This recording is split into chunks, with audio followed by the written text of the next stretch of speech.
പന്മന ചെങ്ങടത്ത് കുടുംബസംഗമം നടന്നു. ചികിത്സാ സഹായം, സ്കോളർഷിപ്പ് വിതരണം, ഭക്ഷ്യക്കിറ്റ് വിതരണം എന്നിവയും നടന്നു. പന്മന ചെങ്ങഴത്ത് കുടുംബത്തിന്റെ കുടുംബസംഗമം നടത്തി. ഇതോടനുബന്ധിച്ച് ചികിത്സാ സഹായം, മെഡിക്കൽ കാർഡ് വിതരണം, സ്കോളർഷിപ്പ്, പഠനോപകരണ വിതരണങ്ങൾ, ഭക്ഷ്യക്കിറ്റ് വിതരണം, എക്സലൻസ് പുരസ്കാര വിതരണം എന്നിവ സംഘടിപ്പിച്ചു. ഡോക്ടർ സുജിത് വിജയൻപിള്ള MLA കുടുംബസംഗമം ഉദ്ഘാടനം ചെയ്തു. എത്ര വലിയ സമ്പന്നനാണെങ്കിലും എത്ര വലിയ ധൈര്യശാലിയാണെങ്കിലും നമുക്ക് ചുറ്റും ആരുമില്ലല്ലോ എന്നൊരു അരക്ഷിത ബോധം നമുക്കുണ്ടാവും. അപ്പം എനിക്കെന്തെങ്കിലും പറ്റിയാൽ എൻ്റെ കുടുംബത്തിന് എന്താകും? മക്കൾ പഠിക്കുന്നവരാണെങ്കിൽ അവരെ പിന്നെ ആര് നോക്കും? അല്ലെങ്കിൽ എനിക്കെന്തെങ്കിലും പറ്റിയാൽ, അല്ലെങ്കിൽ കുടുംബത്തിന് എന്തെങ്കിലും പറ്റിയാൽ ആശുപത്രിയിൽ കൊണ്ടുപോകാനെങ്കിലും ആരെങ്കിലും ഉണ്ടോ? അപ്പോൾ അങ്ങനെയുള്ള സന്ദർഭത്തിൽ കാശോ ഇൻഷുറൻസോ ഹെൽത്ത് ഇൻഷുറൻസോ ഒക്കെ ഉണ്ടെങ്കിലും കാര്യമില്ല. ആള് തന്നെ വേണം. ഒരാളിനെ കൂട്ടിരിക്കാൻ ഒരാൾ തന്നെ വേണം. ആ ആളിൻ്റെ സൗഹൃദം തന്നെ വേണം.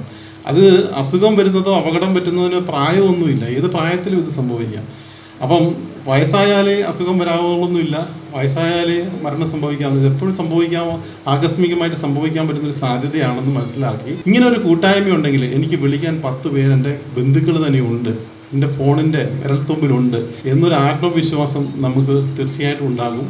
ബന്ധങ്ങൾ ശക്തമായി നിൽക്കും. അത് നമ്മുടെ മാനസികമായിട്ടും നമ്മുടെ ശാരീരികമായിട്ടും ഒക്കെ നമുക്ക് ഒരുപാട് ഉന്മേഷം നൽകുവാൻ. റിട്ടയർഡ് SI ഖാദർ കുഞ്ഞു ചെങ്ങഴത്ത് അധ്യക്ഷത വഹിച്ചു.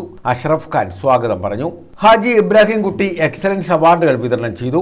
എലിസർ care MD Shaheen Shah excellence award ഏറ്റുവാങ്ങി. പുതുശ്ശേരിക്കോട്ട ജമാഅത്ത് സെക്രട്ടറി ഷൗക്കത്ത് സ്കോളർഷിപ്പ് അവാർഡുകൾ സമ്മാനിച്ചു. മെഡിക്കൽ കാർഡ് വിതരണം ജില്ലാ പഞ്ചായത്ത് അംഗം അഡ്വക്കേറ്റ് CP സുധീഷ് കുമാർ നിർവഹിച്ചു. സാമൂഹ്യ സേവന രംഗത്തുള്ള ഹാഫിസ് ഷഫീഖ് ജൗഹരി, സിദ്ദിഖ് ബംഗലശ്ശേരി, മനാഫ് തുപ്പശ്ശേരി എന്നിവരെ ആദരിച്ചു. ചേമത്ത് യൂസഫ് സലീം, ഗുൽസാർ പന്മന, നിസാം ചെങ്ങഴത്ത് തുടങ്ങിയവർ പങ്കെടുത്തു. News bureau, Chavara.